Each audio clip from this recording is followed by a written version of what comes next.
Ilmu pengetahuan adalah daya untuk mengetahui dunia ini. Sedangkan imajinasi adalah daya untuk merubahnya. Albert Einstein. Selamat malam, saya Andi.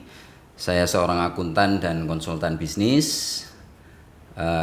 Dalam kesehariannya saya sering sekali bertemu dengan orang-orang yang luar biasa, bertemu dengan orang-orang yang penuh inspirasi, dan dari podcast ini saya pengen membagikan pengalaman saya itu dengan mengundang mereka untuk berbagi kepada teman-teman semuanya, dan saya yakin ada pelajaran yang bisa diambil, ada hal-hal baik yang bisa menjadi bekal kita semuanya untuk menjalani hidup ini. Untuk podcast pertama ini saya ambil topik tentang pendidikan karena saya yakin pendidikan adalah hal yang sangat penting dalam mengarungi kehidupan di dunia ini. Dan rasanya kalau kita ngomongin pendidikan, tidaklah salah kalau kita mengundang orang yang berkecimpung di dalamnya. Untuk itu saya hadirkan teman saya, tetangga saya, Dr. Pringgo. Selamat datang, Mas Pringgo. Iya, terima kasih sudah mengundang saya, Mas Andi ya, pada Sama-sama. sesi podcast ini. Ini sesi podcast yang luar biasa, perdana bagi Perdana, saya. betul. Oke, Mas Pringgo, saya panggilnya Mas saja biar santai ya. Mas Pringgo ini adalah pengajar doktoral. Ya, saya pengajar baik S1 atau sarjana ya, pasca sarjana juga S2, S3 juga. Oh, di Universitas 11 Maret. Ya. Oke. Dulu S1 di mana, Mas? Saya S1 di Universitas Diponegoro, bidangnya teknik industri, Mas. Teknik industri. Oke. Kemudian S2-nya? S2 saya melanjutkan studi di teknik mesin dan industri di Universitas Gadjah Mada. Oke. Bidangnya itu ya, teknik mesin dan industri. Dan lanjut studi doktoral saya di Jepang ya, di daerah Gifu, namanya Universitas Gifu atau Gifu University. Bidangnya intelligent mesin. Luar biasa. Ya. Wah, ini lagi rame berarti ya.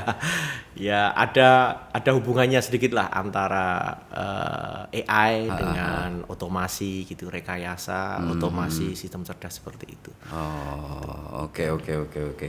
Mas Pringgo ini asalnya dari Boyolali ya, Mas ya? Ya, saya asli lahir dan masa kecil saya pendidikan dasar menengah saya di Boyolali, Mas. Jadi full di Boyolali, baru setelah pendidikan dasar menengah ini saya baru pindah ke luar kota, ke Semarang, ke Jogja, ke luar negeri. Luar biasa. Ini kalau saya baca CV-nya teman-teman, ini panjang sekali ini. Kalau saya baca ini satu-satu nggak jadi podcast ini. Malah selesai bacain jurnalnya ini. Luar biasa pokoknya. Sekarang sibuk apa, Mas? Ya, sekarang saya sebagai staf pengajar di teknik industri dan sehari-hari memang sebagai peneliti, pengajar, dan setelah itu kami ditugaskan juga sebagai kepala jurusan prodi ya, program studi profesi insinyur. Jadi yang membawai profesi keteknikan khususnya insinyur.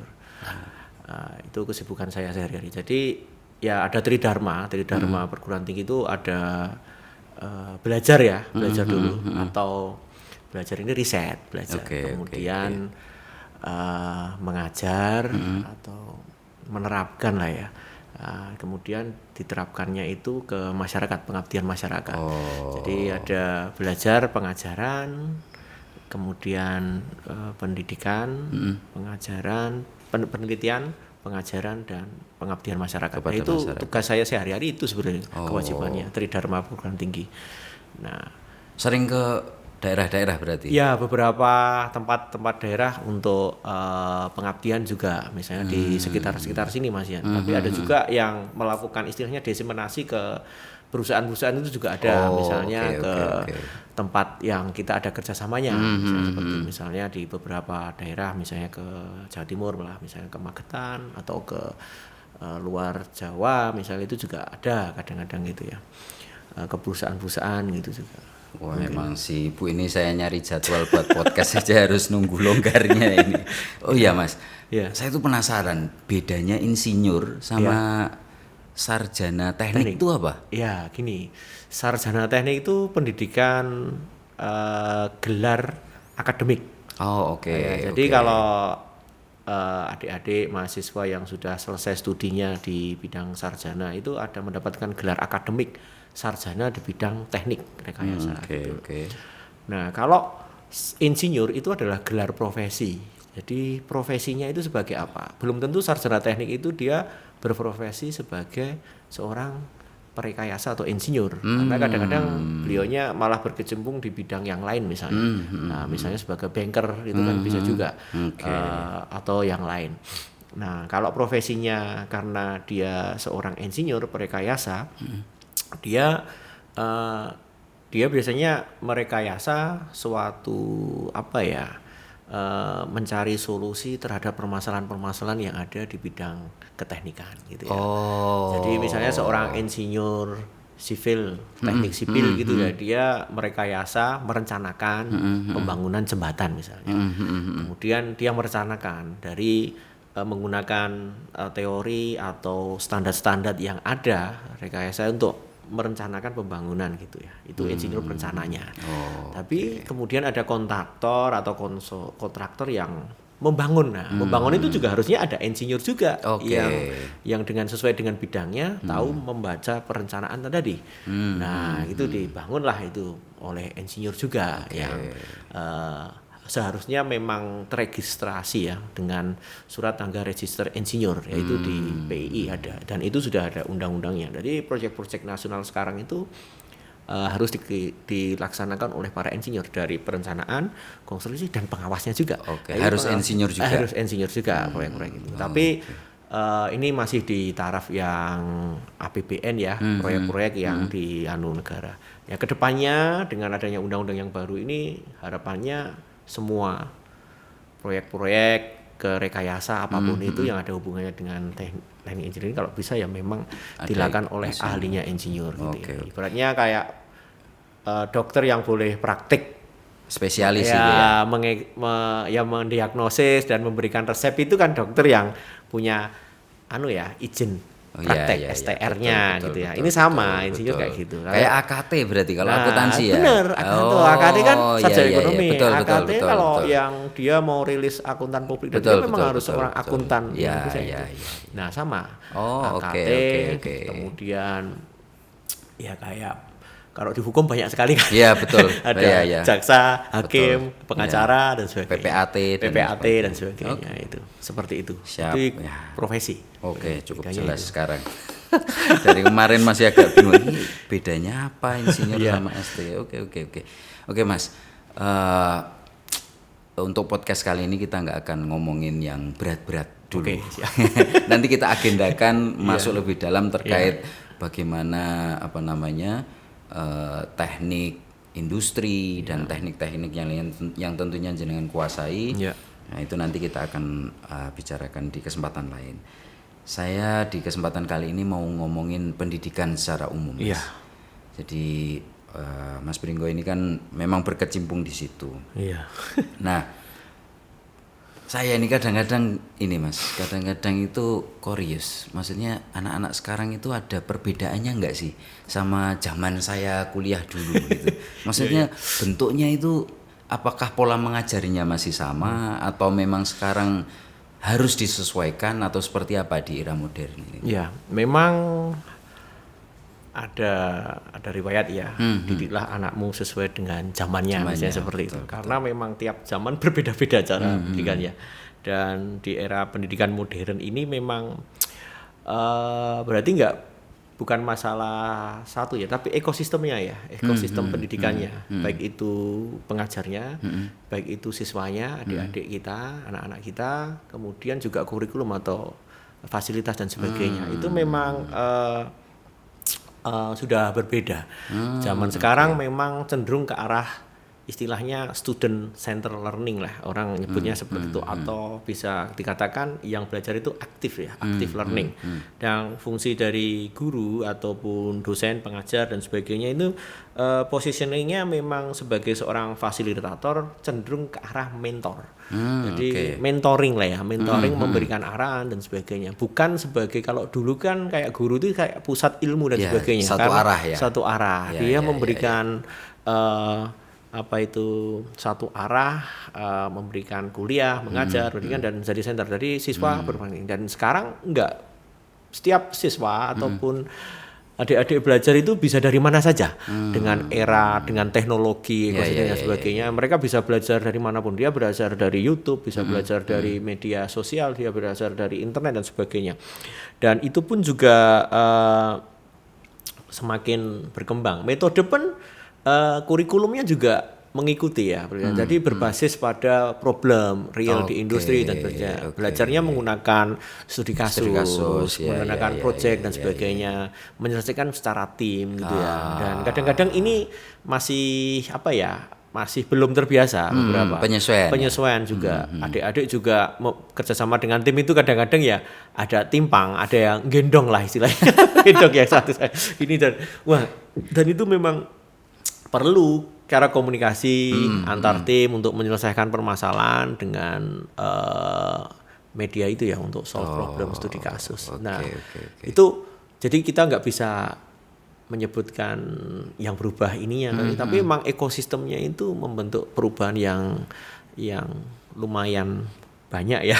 Jadi kita memang harus belajar, istilahnya belajar sepanjang hayat ya, dengan perubahan. Betul. Dan semua harus nggak cuman siswanya, gurunya, ekosistem, orang tuanya juga. Oh iya. Kadang-kadang ini aku bener kayak gini, kayak gini ya. Itu betul. Memang kadang-kadang kita juga harus belajar. Ibu-ibu yang mendampingi ya perlu mengupdate juga, karena berbeda. Dulu kayak gini, ternyata enggak. Kok saya pasti diajari gini dan sebagainya. Itu kadang-kadang benar. Nah, itu mohon maaf ya, ada kelepasan bahasa Jawa. Enggak apa-apa. Ini podcast santai. Enggak apa-apa. Campur-campur aja. Ya, gitu. Oke. Ya pantas saja. Maksudnya banyak orang tua yang mengeluh kayak gitu. Kayak misalnya sekarang ini kan kayak banyak orang tua yang masih ngeleske di rumah gitu ya. Butuh pendampingan lagi di rumah. Mereka itu kadang mikir, sebenarnya yang di sekolah itu dijelasin apa, kok masih mesti les di rumah itu apa? Apa di Jepang gitu juga, Mas? Di Jepang. Kan pernah di Jepang kan? Iya, maksudnya untuk anak-anak kita. Ya, saya pernah di Jepang sekitar 3 tahun, dan anak-anak saya juga akhirnya ikut pola pendidikan di sana ya. Jadi pada waktu itu masih di sekolah dasar. Penekanannya memang beda kurikulumnya di sana, karena dan kalau saya cerita mungkin akan panjang sekali. Jadi memang agak beda. Jarang sekali ada les dan sebagainya, karena memang ada hampir semua sudah disampaikan. Mereka fokus pendidikan itu dasar itu mulai kelas 4, karena kelas 4 ke bawah itu masih di etika perilaku dan sebagainya. Kayak playground gitu ya. Attitude lah, memperbaiki attitude, gimana apa itu sebagai anak kepada orang tuanya harus bersikap seperti apa, antri, jalan untuk survive di lingkungan. Nah, baru mulai studi. Kemudian mulai kelas 4 itu mulai ada PR dan mulai ada pelajaran yang serius dan sebagainya. Dan saya melihat tidak ada les ya di situ di sana ya. Ini mungkin juga karena gini, sekarang itu kan guru dan sebagainya itu juga terjebak dengan kegiatan-kegiatan yang mungkin tidak produktif mengajar, karena mereka dikasih beban yang administratif yang cukup tinggi. Beban administratif inilah yang membuat konsentrasinya agak wah, ini PR PR juga. Jadi terdistraksi, susah manajemen waktu, otomatis kan juga mengajar dan sebagainya agak kadang-kadang belum diajarin ini belum ini gini aja, karena kadang-kadang jumlahnya terbatas, dia harus mengajar di beberapa tempat misalnya, ada SMA buka baru dan sebagainya. Jadi itu PR yang cukup problem yang cukup kompleks untuk ekosistem pendidikan kita. Jadi sistemnya memang seperti pandangan saya seperti itu, Mas. Oke, siap. Oke.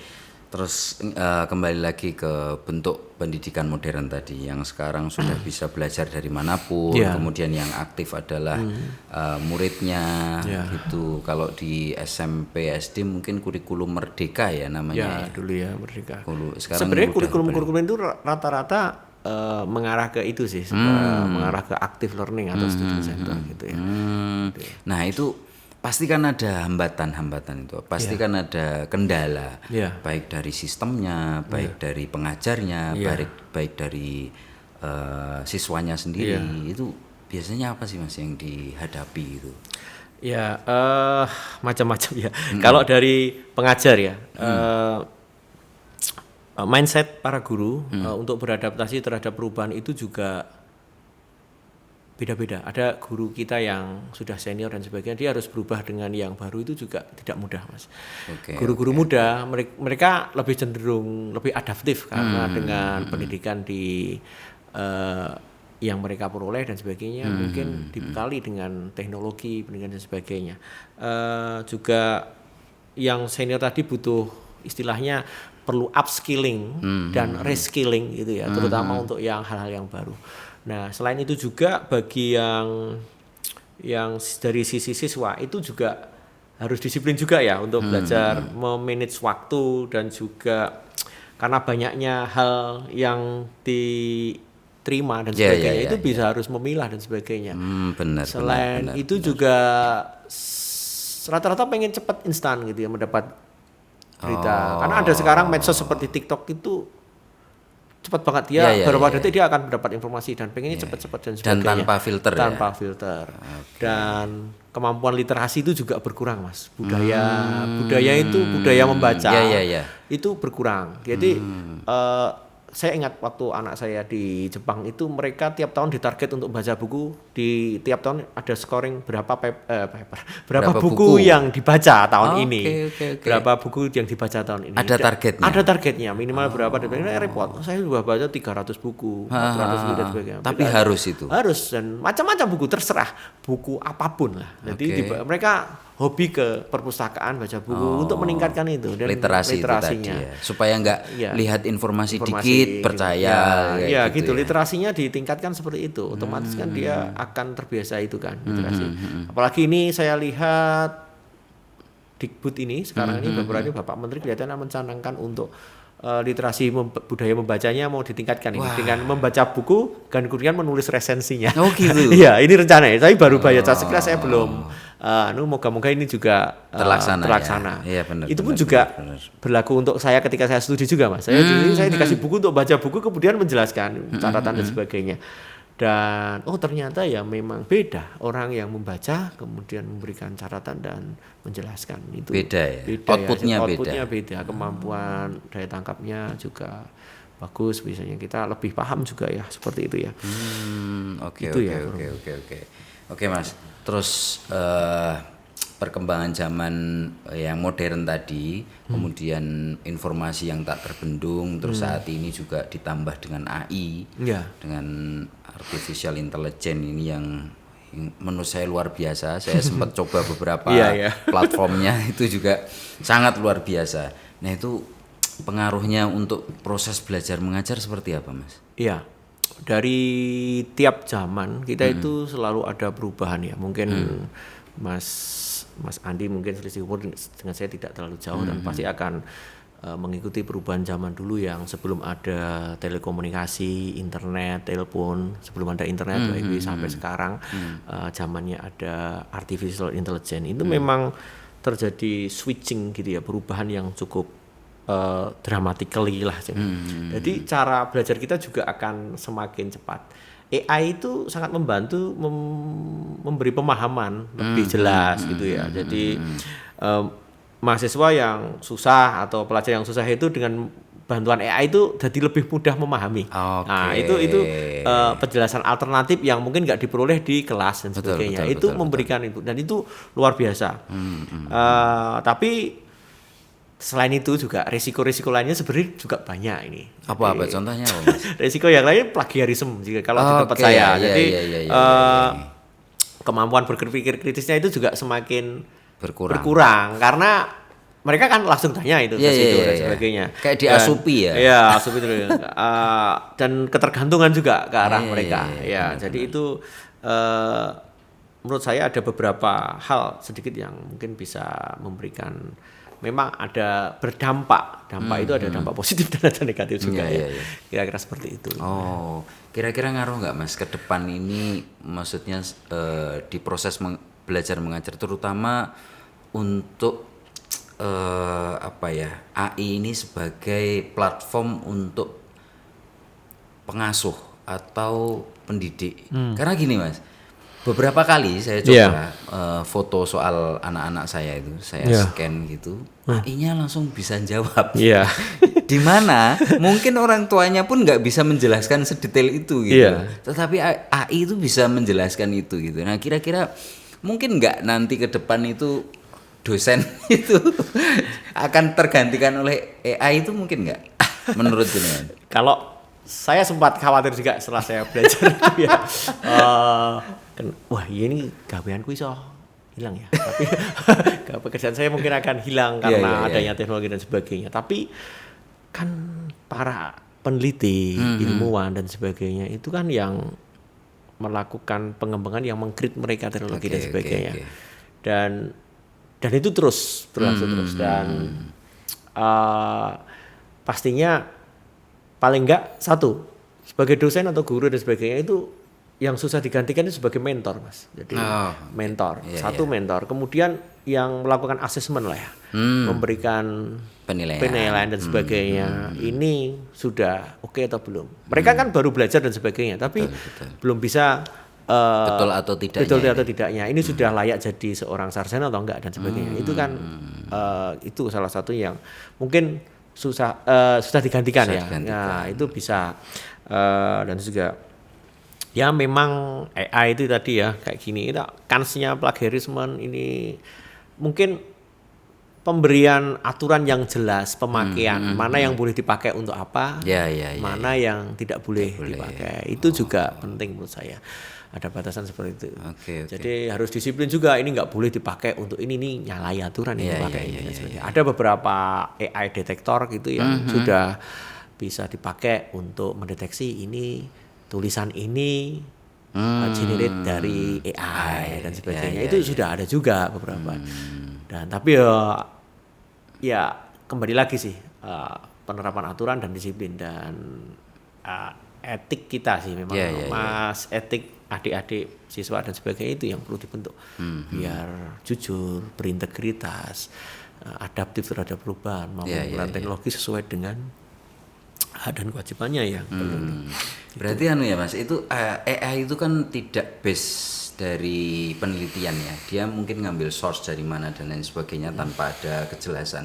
Itu berarti kalau dijadikan rujukan ilmiah belum bisa ya Mas ya? Atau gimana? Gini Mas, ada beberapa sebenarnya beberapa AI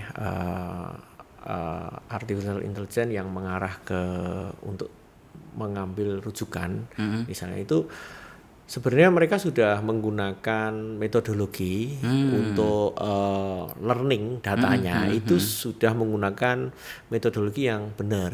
Jadi dia mengambil data sebenarnya dari database karya ilmiah misalnya yang dibuka misalnya kayak portal database seperti ResearchGate atau ScienceDirect lah atau apapun yang memang dia ada papernya yang bisa dibaca, yang bisa dipelajari dan sebagainya. Tema ini, paper ini, referensi ini dan sebagainya. Ada beberapa AI yang memungkinkan membuat kayak catatan sederhana tentang critical review dari beberapa tulisan dan sebagainya, jurnal itu. Nah, gitu bisa juga seperti itu. Cuman memang harus perlu dicek lagi ulang. Seperti di ScienceDirect itu juga sekarang launch namanya ScienceDirect AI juga. Dia punya karena dia publisher dan sebagainya besar, dia punya jurnal yang cukup banyak. Itu dia bisa mengakses database-nya itu kemudian membuat seperti misalnya kita tanya tentang tema tertentu gitu, dia akan memberikan statement-statement ini diambil dari paper ini dan sebagainya. Nah itu bisa seperti itu, tapi memang itu hasil dari AI ya. Jadi ketika kita tulis sebagai jurnal artikel ilmiah dan sebagainya, itu kita harus melakukan kayak paraphrasing ya, merubah kata dan sebagainya sesuai dengan tulisan kita. Misalnya ditulis di introduction, kalau kita membuat research story gitu ya dan sebagainya. Itu perlu penulisan yang biar tidak bahasanya bahasa mesin gitu ya, beda kalau bahasa mesin. Itu challenge-nya gitu. Itu ada hal yang tidak boleh dipakai, ada yang boleh dipakai. Bisa sebagai dipakai. Untuk editing gitu ya, itu editing, grammar, checking dan sebagainya itu masih bisa boleh lah. Dan itu nanti ada acknowledgement AI Grammarly misalnya atau ChatGPT dipakai untuk editing tulisan dan sebagainya, itu bisa. Misalnya kalau di tempat kami ketika melakukan rekayasa otomasi bidang tertentu untuk memilih sesuatu hal gitu dalam decision making, itu saya menggunakan ChatGPT lah untuk memilih pengurutan dan sebagainya. Habis itu dia eksekusi dan sebagainya dimasukkan gitu juga bisa. Walaupun kita masukkan juga pilihan satu menggunakan ini dan sebagainya. Nanti mereka yang opsinya kita yang menyediakan, mereka yang membantu gitu. Nah seperti itu masih boleh digunakan. Tapi yang kalau tadi scanning kayak gitu untuk menjawab jawaban detail semua itu ya itu nggak boleh ya itu. Benar. Seperti itu. Berarti lebih ke apa ya, membantu ke struktur penulisan dan lain sebagainya. Itu juga gitu boleh. Ya. Oke. Wah ini kalau ngomongin AI panjang. Kalau ngomongin AI panjang ini. Oke. Terus kita ke isu yang lagi hangat ini soal TKA. Di anak jenengan ada TKA juga nggak? Iya, anak tes yang kemampuan SMA, akademik ya. Akademik ya. Terus terang ini sempat jadi obrolan beberapa saat dimanapun karena menurut saya ini menurut saya ya, mohon maaf pemerintah, menurut saya itu terlalu sporadis. Karena begini, hemat saya, kalau memang TKA ini mau diterapkan, at least lah untuk anak SD gitu misalnya, nanti akan diujikan untuk yang saat ini masih kelas 4 SD, kelas 6-nya baru pakai TKA gitu. Karena kalau saya lihat source-nya untuk soal-soal dan lain sebagainya, terkadang di beberapa sekolah yang base-nya itu bukan negeri, swasta, tetapi dia ngambil kurikulum luar negeri gitu misalnya. Itu soal-soal yang di TKA itu sama sekali belum dibahas, Mas. Nah itu menurut jenengan gimana itu? Iya, saya disclaimer mungkin semoga saya belum mempelajari mendetail tentang TKA. Tapi saya mendengar dari anak saya, kemudian mendengar dari beberapa teman dan sebagainya yang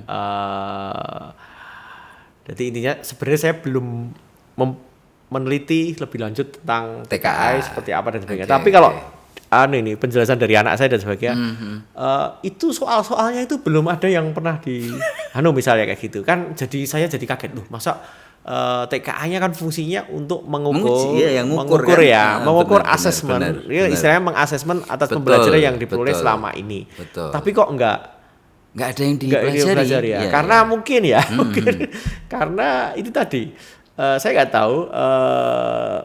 Penilaian pembuatan soal TKA ini berbasis pada apa yang diberikan ke anak-anak atau enggak dan saya juga tanya juga adik-adik yang di vokasi misalnya di SMK itu juga menjalani TKA juga.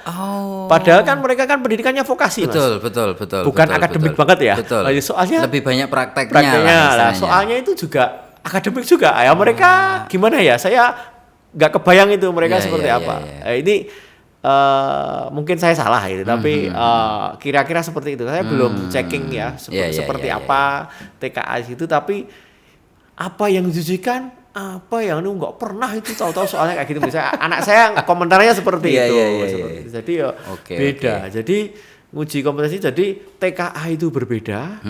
TKA itu kayak kalau dulu itu kita kayak ujian akhir Eptanas nilai Eptanas murni dulu Eptanas ujian akhir gitu.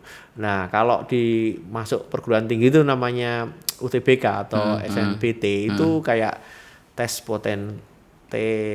tes potensi akademik ya, Iya, TPA iya. gitu ya. Nah, itu beda lagi. Hmm. Soalnya beda, anunya beda. Iya, iya, iya. Berarti 2 kali ya. Dua beda.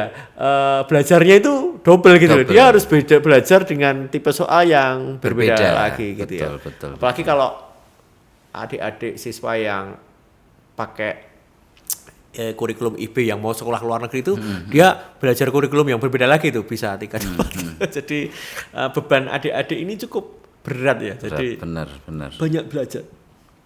banyak belajar tentang itu. Ini buat apa ini enggak apa. Nah, pada waktu itu pemerintah menyatakan ini tidak wajib dan sebagainya. Tapi kenyataannya memang itu sebagai syarat utama masuk. ITB itu sudah memberikan syarat utama masuk itu rapot, TKA, prestasi dan Tapi sebagainya. SMA ya Yang diambil. SMA. Kalau yang SMP dan ini belum. Saya dengar anak saya yang SMP itu katanya juga naik ke SMA nanti pakai nilai TKA juga. Gitu. Oh iya. Iya. TKA, rapot sama prestasi misalnya seperti itu. Tetap diambil juga. Iya, diambil juga. Oke, walah ini. Mas, ini kita kan sering sekali ya, maksudnya ganti menteri, ganti regulasi dan lain sebagainya. Dan menurut saya itu kadang-kadang bikin proses pendidikan kita itu kurang harmonis ya. Kadang-kadang kan jadi polemik terutama di kalangan bawah ini. Menurut jenengan Mas, maksudnya ini saya nggak bilang ideal ya, tetapi masa depan pendidikan Indonesia yang ya lumayan itu bentuknya seperti apa?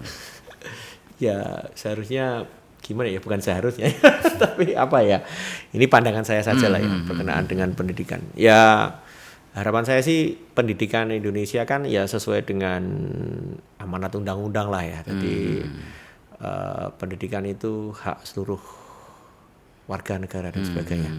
Diharapkan ya pendidikan itu bisa merata seluruh Indonesia dengan standar yang sama, layanan sama, fasilitas yang sama, dengan ya kalau mau kurikulum dan sebagainya itu sebenarnya ya selalu berkembang ikutin perubahan zaman ya. Oke lah, nanti tiap berubah ada yang berubah yang apa ya. Cuman kadang-kadang itu kita pemerintah dan sebagainya itu mungkin dalam menetapkan suatu kebijakan dan sebagainya itu kadang-kadang mungkin apa ya, istilah saya kayak latah gitu ya, tahu-tahu pengennya cepat kita contoh ke sana, contoh ke sini, contoh ke sana, padahal kita punya karakter sendiri itu. Dan itu sebenarnya butuh kayak riset tentang jati diri kita. Kita harus deal kita itu kayak apa, seperti apa, butuh kita ke depannya itu seperti apa. Nah, itu dijelaskan dalam kurikulum. Targetnya seperti apa. Karakter anak-anak pendidikan kita, karakter di daerah kita seperti apa butuhnya. Misalnya teman-teman yang tinggal di daerah yang areanya memang banyak pertanian dan sebagainya. Mungkin sebaiknya pendidikan di sana itu cenderung mengarah ke pertanian gitu ya, berdasarkan demografi wilayahnya. Misalnya daerah ke pertambangan dan sebagainya, mereka lebih literasi pengetahuannya tentang tambang itu lebih jelas. Sebenarnya belajar tentang gimana ini tambang yang safety untuk berkesinambungan dan sebagainya seperti apa, ngolahnya seperti apa. Jadi SMK-nya ya cenderung ke SMK material misalnya kayak gitu ya. Terus K3-nya untuk deforestasi misalnya dan sebagainya kayak gitu. Nah, sesuai dengan potensi daerahnya gitu ya. Misalnya di Jogja, Solo itu kan beda-beda. Misalnya karakteristik di Jogja itu kan mereka cenderung rawan ke bencana, gempa dan sebagainya. Betul. Itu mungkin arah sananya diperkuat dan sebagainya. Sistem yang maju apa di situ dia. Budaya di sini mungkin lebih apanya itu ya tiap potensi daerah bisa di mapping dan enggak latah disamaratakan semua. Jadi kalau sama rata itu kan menurut saya ya kayak dulu ada kebijakan pada waktu dulu zamannya presiden kedua kita Pak Harto, karena kita belum ada pendidikan kita sangat rendah sekali, dia melakukan impres namanya, SD impres dan sebagainya. Itu pemerataan wajib belajar 6 tahun dan itu dampaknya luar biasa dalam rangka pemerataan itu. Jadi banyak sekali orang Indonesia akhirnya terkena dampak pendidikan dan mengurangi buta aksara dan sebagainya. Itu luar biasa dan itu meningkatkan tingkat daya saing Indonesia pada waktu itu luar biasa. Saya secara pribadi pun ya itu kebijakan luar biasa pada waktu itu pendidikan. Nah, semoga kedepannya ya kebijakan-kebijakan yang seperti itu yang pendidikan ini ya. Ya, kelihatannya pemerintah sekarang ada beberapa kebijakan tentang pendidikan. Nah, kita perlu kita lihat dulu evaluasi. Saya nggak akan komentar ini baik atau enggak dan sebagainya. Kita lihat dulu seperti apa. Karena mungkin ya mereka sudah mengkaji ya sebagainya dari berbagai hal. Baik itu MBG lah, kemudian pendirian SMA Sekolah Rakyat, SMA Garuda dan sebagainya seperti apa. Nah, itu kan dalam rangka untuk menyiapkan sumber daya manusia yang lebih unggul ya. Menarik Mas. Mungkin otonominya bukan cuma di bidang ekonomi kali ya Indonesia ini, tetapi otonomi pendidikan, otonomi kurikulum yang sesuai demografi tadi itu bagus sih harusnya. Ya semoga pemerintah memikirkan hal itulah. Gitu. Nah, kira-kira kalau kita kadang-kadang kita kan kiblatnya ke satu negara tertentu dan lain sebagainya, itu menurut Mas Pringgo work nggak sih kalau kita apalagi mentah-mentah gitu misalnya ngambil kurikulumnya sana, proses belajar mengajarnya sana, kemudian dibawa ke sini, kira-kira gimana? Ya, kita punya beberapa universitas, kita punya lembaga riset dan sebagainya yang cukup strong kayak BRIN, kemudian tiap universitas juga punya fakultas keguruan dan ilmu pendidikan dan sebagainya. Kita bisa belajar riset dari luar negeri, template di sana pola belajarnya seperti apa. Nah, itu sebenarnya kita kan punya karakteristik sendiri ya. Jadi menurut saya kurang pas ya kalau template sana langsung dipasangkan ke sini itu biasanya menurut saya nggak suitable lah, maksudnya nggak langsung fit gitu ya. Sebaiknya memang dengan karakteristik kita, pendekatan kita itu perlu modifikasi dan sebagainya. Saya yakin banyak peneliti terutama di bidang pendidikan yang sebagainya itu mampu ya memberikan terobosan-terobosan khususnya dalam dunia pendidikan untuk ya itu tadi pengajaran dan sebagainya yang lebih baik ke depannya. Ya, memang saya lihat kalau pandangan saya sih di pendidikan menengah dan dasar ini cukup PR-nya cukup berat. Jadi kalau di pendidikan tinggi itu memang ada PR beberapa, tapi perbaikannya sebenarnya itu mungkin nggak seberat yang di dasar menengah dan itu fundamental ya dasarnya. Betul, jadi kita perlu itu menyusun suatu kerangka besar kayak GBHN lah gitu, garis besar dalam pendidikan lah. Jadi harapannya ya perubahan pimpinan dan sebagainya itu nggak lantas fokus ke ini goal pendidikan itu, roadmap pendidikan kita itu seperti jelas gitu ya apa gitu. Oke. Wah, ini pandangan saya ini sebenarnya. Menarik. Betul banyak, atau enggak? Iya, betul atau enggak? Mungkin ada yang enggak sepakat ya, wajar. Namanya opini. Iya. Nah, oke. Kalau saya mendengar tadi itu kan banyak sekarang ini yang tumpuannya berat itu ada di siswa ya, karena mereka dituntut untuk begini, dituntut untuk mempelajari hal baru. Bahkan anak SD sekarang kalau beberapa kali saya baca soal-soalnya itu mereka harus browsing jawabannya karena di buku literasinya tidak ada jawabannya gitu. Itu di kelas SD. Nah, itu kan pasti berpengaruh ke kesehatan mental ya.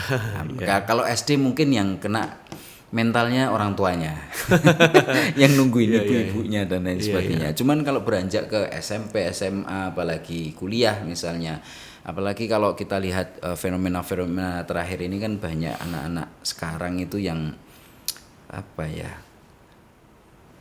mungkin dibilang kurang tough secara mental, nggak kayak generasi kita yang dulu ya, karena proses belajar mengajarnya berbeda dan lain sebagainya. Pernah nemuin nggak sih Mas, selama proses belajar mengajar itu ada anak-anak atau mahasiswa yang seperti itu? Ya, sebenarnya mengalami ke anak didik saya, dan juga ke anak saya sendiri sebenarnya grade-nya. Jadi memang beda ya anak-anak sekarang. Ada yang bilang kurang tough, tapi ada kelebihan yang lain. Dia lebih gadgetnya lebih oke, teknologinya cepat dan sebagainya. Fast learning Dan sebagainya itu juga menjadi kekuatan juga. Kelebihan juga. Nah memang itu pernah ngalamin banyak, apalagi dengan generasi Gen Z ya ibaratnya itu. Apalagi kemarin itu ada kejadian yang luar biasa, yang COVID itu ya. Switching itu juga berpengaruh itu dampaknya ke adik-adik mahasiswa pada generasi tersebut ya. Dan beberapa hal, misalnya kalau nggak salah angkatan 20 atau betul. Yang masuk kuliah ke tahun 2020 lah, 21 itu banyak yang mengalami kecemasan istilahnya, anxiety dan sebagainya. Saya riset tentang anxiety juga. Jadi riset tentang treatment anxiety menggunakan virtual reality gitu. Saya cek EEG-nya atau sinyal otaknya itu gimana kalau itu sempat kayak gitu karena pada waktu itu banyak kejadian yang terjadi kecemasan dan kadang-kadang depresi dan sampai dibawa ke psikiater ya, sampai ke psikiater gitu dan sebagainya. Dan kalau Anda lihat beberapa berita-berita di surat kabar, media massa dan sebagainya, banyak sekali mahasiswa yang mengalami perilaku yang karena kecemasan tadi. Jadi ketakutan karena masalah dengan dosennya lah, atau masalah dengan keluarga dan sebagainya, atau juga kadang-kadang punya kepribadian yang memang berbeda mungkin kayak gitu. Ada itu ya, ada yang sampai mengakhiri hidupnya dan sebagainya. Itu kan ada kejadian beberapa itu, dan itu menjadi keprihatinan kita ya. Gimana menghandle seperti ini. Kami pun juga perlu belajar juga untuk menghandle seperti itu. Kami juga belajar, kita sempat mengundang teman-teman dari Fakultas Psikologi ya, untuk nge-treatment kita juga, untuk ngadepin itu seperti apa sih, karena berbeda gitu ya. Betul. Itu juga penting juga. Di dunia kerja pun juga sama. Saya mendapatkan teman-teman atau dari bidang industri ternyata kok sekarang kayak gini ya, gimana ya. Wah, jadi dimarahin sedikit, ini malah keluar semua bareng-bareng lagi.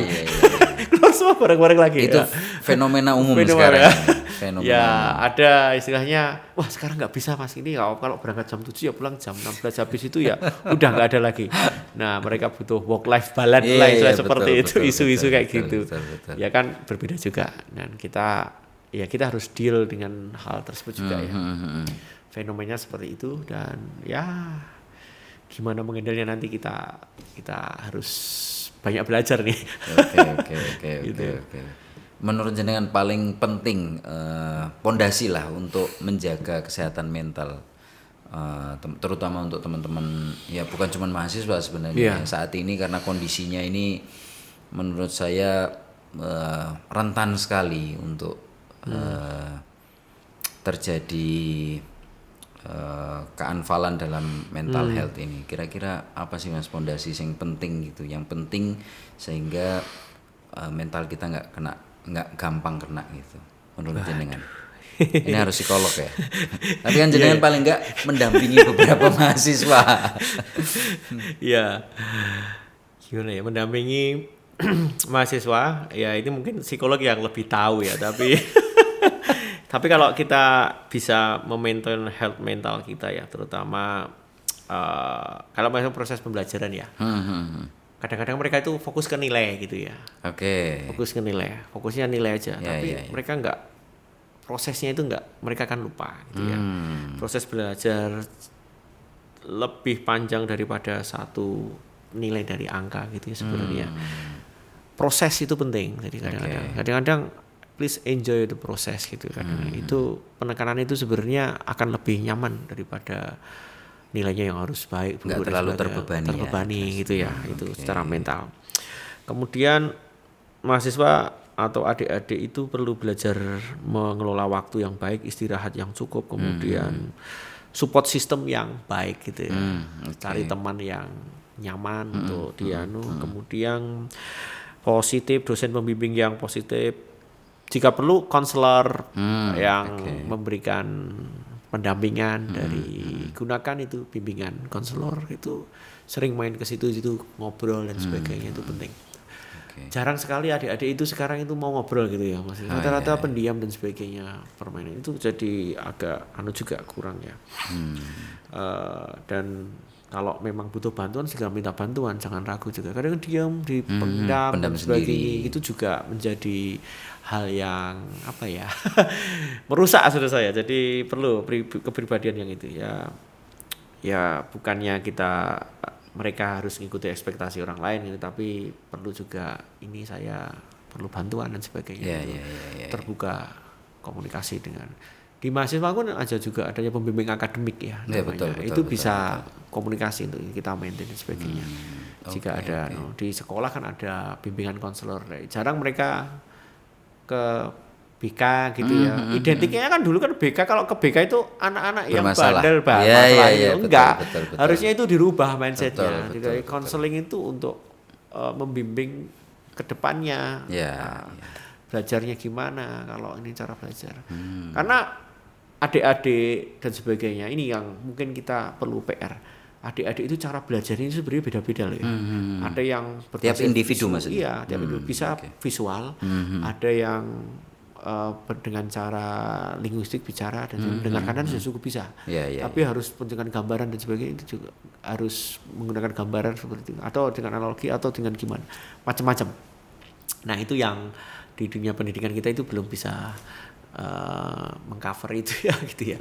Saya pernah diskusi ya dengan teman-teman, akan langkah lebih baiknya ketika seleksi masuk ke perguruan tinggi itu ada psikotes tentang itu. Jadi kita tahu nih karakteristik anak didik kita itu seperti apa, cara belajarnya seperti ini nih, karena sebagian besar menggunakan pendidikan ini. Mestinya juga adik-adik yang pendidikan dasar menengah juga kayak gitu. Fungsi kayak psikotes dan sebagainya sebenarnya kan selain mengukur tingkat intelijensi itu sebenarnya cara belajar itu juga penting. Betul. Buat masukan pendidik, masukan untuk sistem kurikulum dan sebagainya itu juga penting juga menurut saya. Siap. Wah, ini luar biasa ini pesan-pesan. Semoga teman-teman yang nonton, terutama mahasiswa, mendengarkan apa yang disampaikan oleh Mas Pringgo dan bisa diterapkan supaya mentalnya tetap terjaga. Apalagi mendekati akhir-akhir ya, tuntutan kadang-kadang ini dan itu Mas, hal yang terakhir itu kayak tugas akhir membuat skripsi dan sebagainya. Itu kan paling nggak sampai 5 SKS berbagai terakhir. Dari total 145. Padahal mereka itu sudah belajar 4 tahun, sudah 140, tinggal satu saja itu. Mutung nggak dikerjakan, lari gitu. Padahal ikuti prosesnya aja dikerjakan dan sebagainya. Kalau nggak bisa tinggal tanya saja sih sebenarnya. Kalau nggak bisa minta temannya bantu dan sebagainya. Jadi nggak usah khawatir, itu hal yang momok dan sebagainya. TA dan jangan cuman karena 4-6 SKS saja menggagalkan total 140 SKS belajarnya. Investasi kami ke situ itu banyak. Negara juga berinvestasi dengan subsidinya ke mereka dan sebagainya. Mereka kan harapan bangsa, penerus kita ya. Jadi saya agak prihatin misalnya ada yang nggak selesai gara-gara kurang garap skripsi dan sebagainya, takut dan sebagainya gitu ya.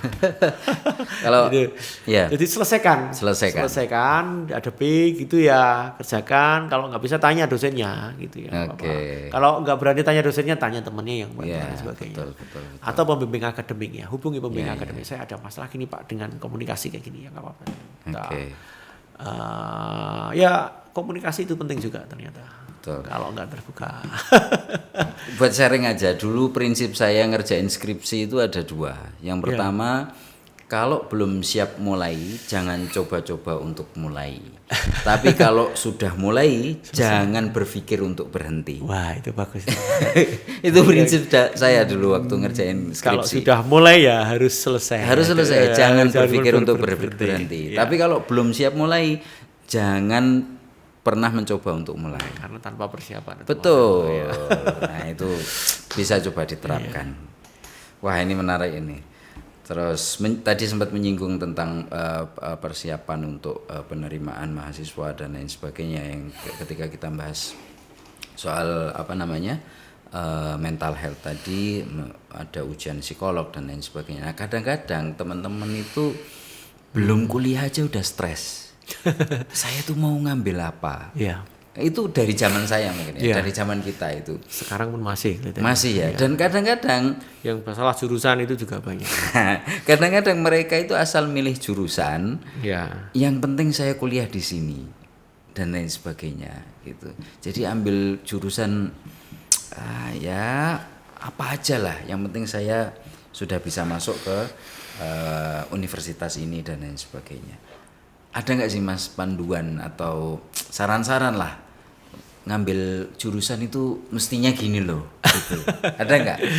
Ya, ini PR dari dulu ya, jangan sampai milih jurusan yang salah. Tapi kalau dulu tuh ada di kadang-kadang kakak alumni itu datang ke sekolahnya. Sekolah, betul. Kemudian sharing tentang prodinya gitu ya. Saya sekarang kuliah di ITB, jurusan ini, saya belajar ini. Saya kuliah di STAN, gitu, saya belajar gini. Saya kuliah di ini dan ini. Nah itu bisa membantu memberikan gambaran.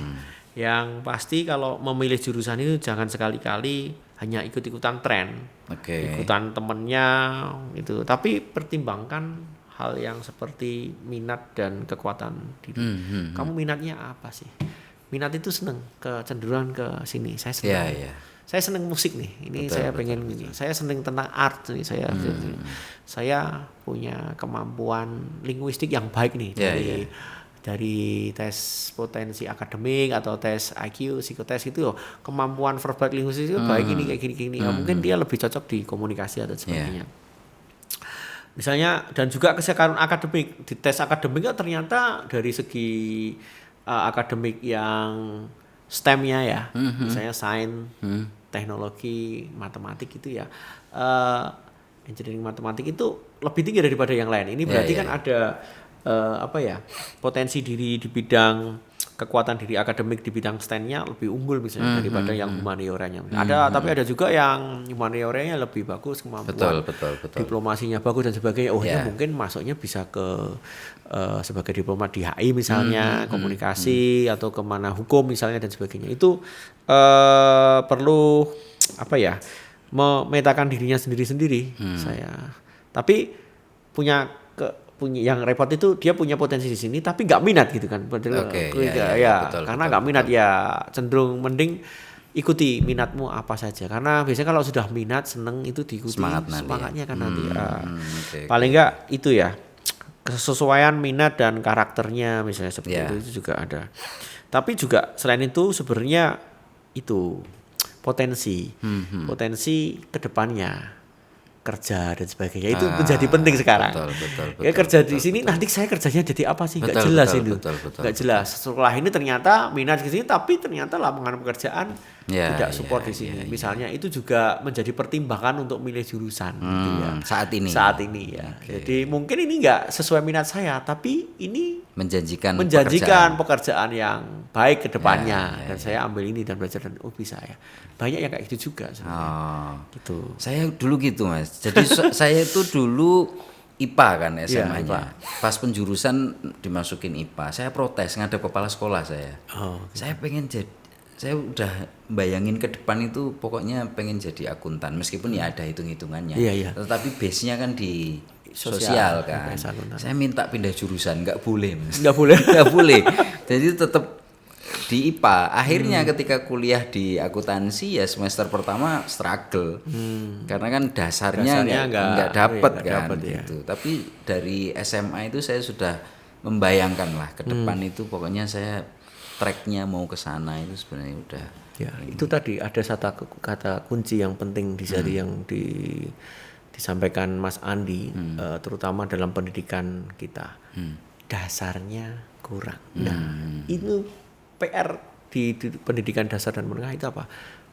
Dasar atau basic science-nya itu kurang kuat gitu ya. Kadang-kadang memang pendidikannya itu cenderung fokus ke penyelesaiannya, akhir nilai benar atau salah. Tapi nggak deliver pendidikan dasarnya, basic science-nya itu apa, teori dasarnya apa, ini pemahaman tentang saya itu harus kuat dulu. Nanti taruhlah nanti di pendidikan tinggi lah nanti bisa untuk kalau pengen akselerasi dan sebagainya. Itu mungkin itu juga penting sekali itu menurut saya. Siap. Wah, ini semoga teman-teman juga terbantu yang masih bingung besok mau kuliah di apa dan lain sebagainya. Karena kalau saya melihat fasilitas sekarang untuk menuju ke perguruan tinggi sebenarnya semakin terbuka ya. Maksudnya untuk diterimanya dan lain sebagainya. Sekarang ada yang bukan lewat ujian itu apa? Oh ya, jalur undangan SNBP, seleksi nasional berdasarkan prestasi gitu ya. Betul lah, ada itu, kemudian ada Dulu itu PMDK ya kelas yang mandiri dan lain sebagainya. Jadi sekarang kesempatan untuk masuk ke perguruan tinggi negeri itu kan semakin terbuka, apalagi pelatihan dan lain sebagainya lebih banyak lah, nggak kayak dulu. Semoga teman-teman nggak bingung lagi untuk menentukan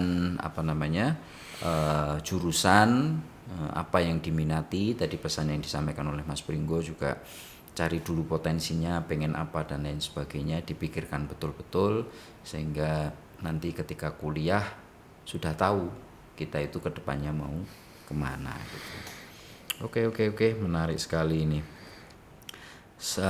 Untuk penutup Mas Pringgo, terutama di teknik ini, Mas Pringgo kan di Fakultas Teknik ya. Iya. Itu kalau kesempatan kerja di teknik sendiri gimana sih Mas? Untuk teman-teman ini yang saat ini masih kuliah di Fakultas Teknik dan lain sebagainya, itu seberapa besar peluangnya? Kemudian industri yang menyerapnya itu apa aja gitu. Kalau saya ini, saya kan accounting ini, hampir semua industri menggunakannya lah. Maksudnya mau di pabrik yang memproduksi apapun pakai itu. Mau industri jasa salon pun pakai itu, ya kan. Jadi memang akuntansi ini dari dulu jadi jurusan rebutan karena kesempatan kerjanya sangat luas.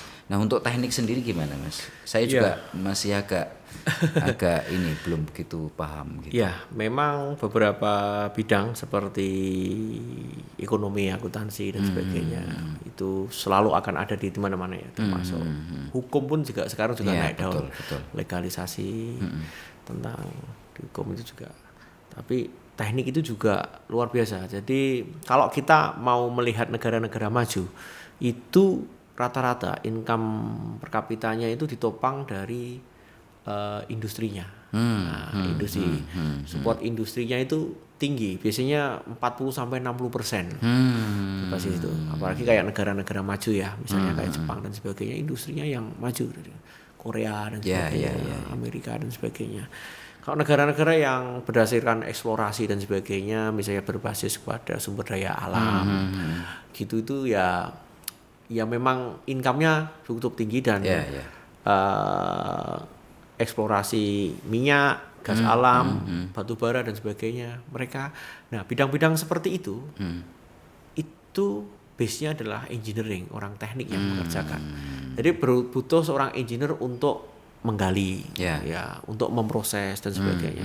Jadi ada proses manufaktur merubah dari satu benda ke benda yang lain gitu ya, material ke raw material atau raw material ke barang jadi dan sebagainya.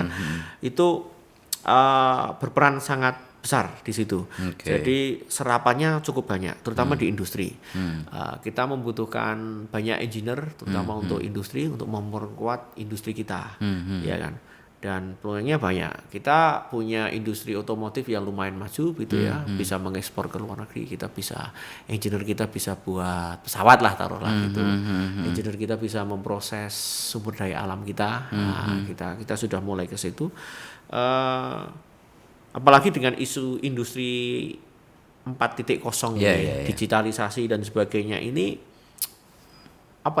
jadi switching, tantangan, perlu beradaptasi, perubahan itu semakin diperlukan para engineer yang kompeten di bidangnya. Jadi di industri otomasi, di industri manufaktur, konstruksi, logistik, teknologi informasi, energi dan sebagainya itu masih dibutuhkan. Kurang kita kalau ada insinyur kita itu berapa ya, saya lupa jumlahnya. Insinyur yang terdaftar itu nggak sampai 100.000 kelihatannya yang terdaftar di Persatuan Insinyur Indonesia ya.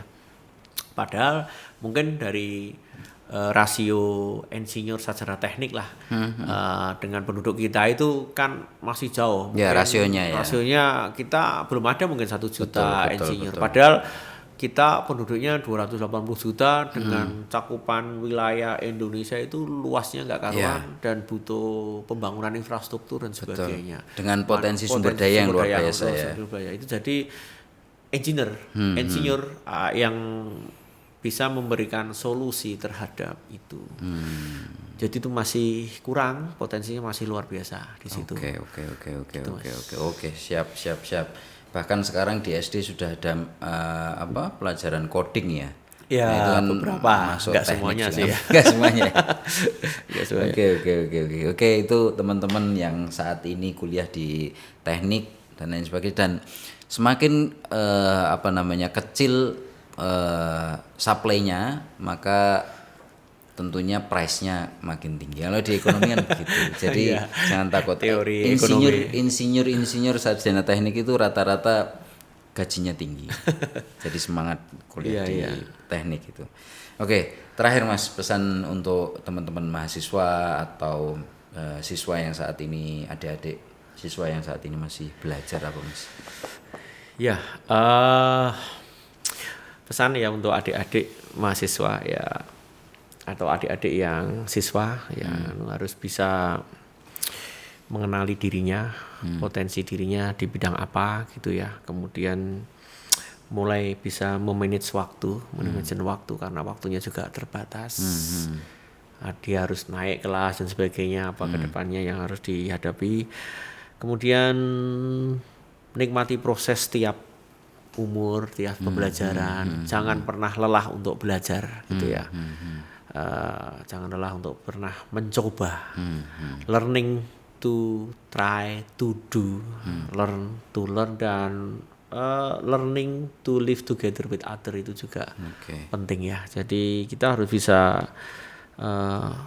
belajar untuk hidup bersama-sama dengan yang lain juga, dan membangun integritas diri. Jadi buat citra kamu bangun citra integritas sebagai diri kamu yang terbaik lah untuk itu dari sekarang. Jadi kamu seorang pelajar yang cerdas gitu ya, mampu tangguh belajar dan sebagainya itu untuk itu. Jadi membangun karakter ya, building itu. Dan nanti ketika sudah selesai kuliah itu kan terbentuk karakternya seperti apa sebagai seorang sarjana misalnya gitu ya, yang berkarakter kuat, berintegritas dan sebagainya, yang siap untuk berkontribusi untuk negeri apapun itu ya gitu ya. Kita butuh banyak sekali pemuda untuk memajukan peradaban di Indonesia ya, dengan luar biasa. Dengan pendidikan menurut saya yang bisa kita lakukan perubahan yang luar biasa dengan pendidikan. Pandangan saya seperti itu Mas. Oke, Mas Pringgo, terima kasih buat waktunya, terima kasih sudah meluangkan waktu atas waktunya dan komunikasi. Oke, teman-teman. Maaf mungkin kalau kurang. Sudah luar biasa yang disampaikan oleh Mas Pringgo. Jadi demikian podcast untuk malam hari ini. Saya ucapkan terima kasih buat teman-teman yang udah menyaksikan. Semoga apa yang disampaikan oleh tamu podcast saya malam hari ini bisa diambil, karena saya yakin setiap orang itu punya perjalanan, dan perjalanan seseorang pasti bisa diambil hikmahnya apapun itu. Sekian dari saya, sampai jumpa di podcast selanjutnya.